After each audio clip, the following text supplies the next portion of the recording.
This is Master Solar. Master Solar has been out on 1 or 2 rabbit shooting expeditions. He is going brilliantly. I'm really pleased with what he's putting in. But on those rabbit shooting trips, he's getting just a little bit, right, I'll go just a little wider here, and don't bother blowing that whistle quite like that. I could do this without you, you know.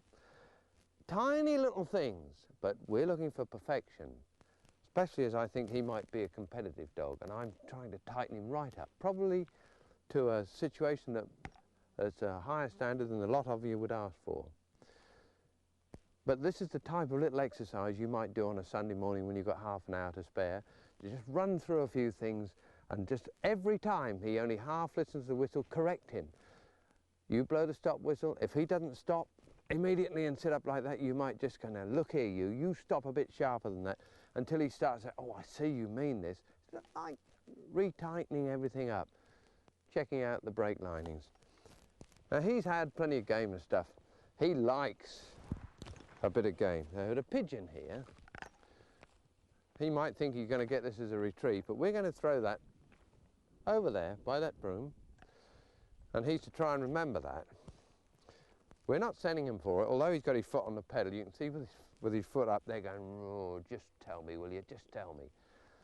I'm going to pop these on and the launcher, and then I'm going to give him a hunt up. I shall give him a fired retrieve of the dummy launcher, hopefully that he gets a good mark on, and check that he stops dead on the bang. If not, there'll be a little correction and trouble. And then I hope to be in a position to send him back for the pigeon before he goes for the dummy. So it's a reminder that everything's on our terms. Good boy. Now I wouldn't start him off, obviously, as I've said before, towards that pigeon, otherwise you think, ah, that's going to be mine. So I'll start him this way. Gone away. Gone away.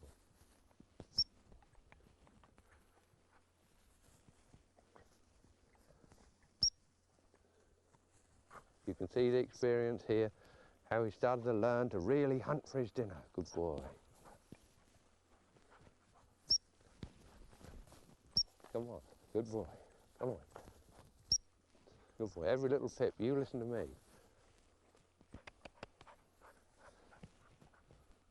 Don't forget, and more running on the spot for a dog that's got plenty of go. You might think it's a waste of time, but I tell you what, if you insist on this dog listening to everything you want, when you get out in the shooting field, boy, gone away.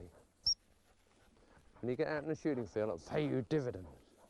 He knows who's in charge. It's a partnership. Good boy, gone away. Good boy. Always the hand signal. Listen to me. You point out, tell him where to go. He watches then for something. Come on, he watches for you to tell him something.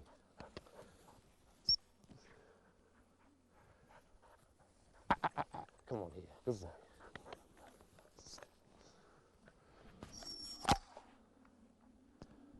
Sit up. Sit up. He was perfectly all right. He stood and watched. He has a habit of standing and watching, and as yet he's not been unsteady from it. But I would prefer that he sat down. So each time I get the opportunity, I encourage him to sit right down.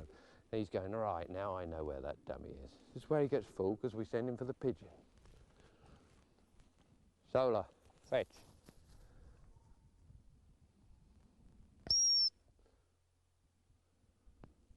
Now he's winded this, but he's waiting for me to tell him to go on. I know he knows it's there.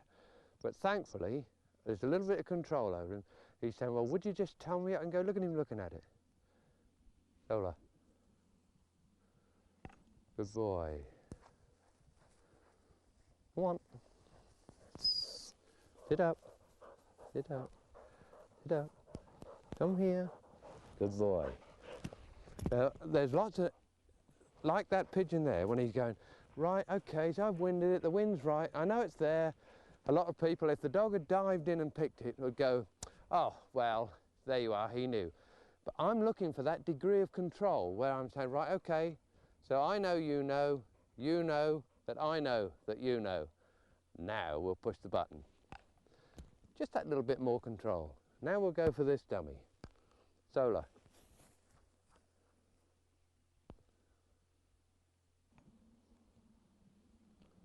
Too clever for half. He couldn't even see where that was.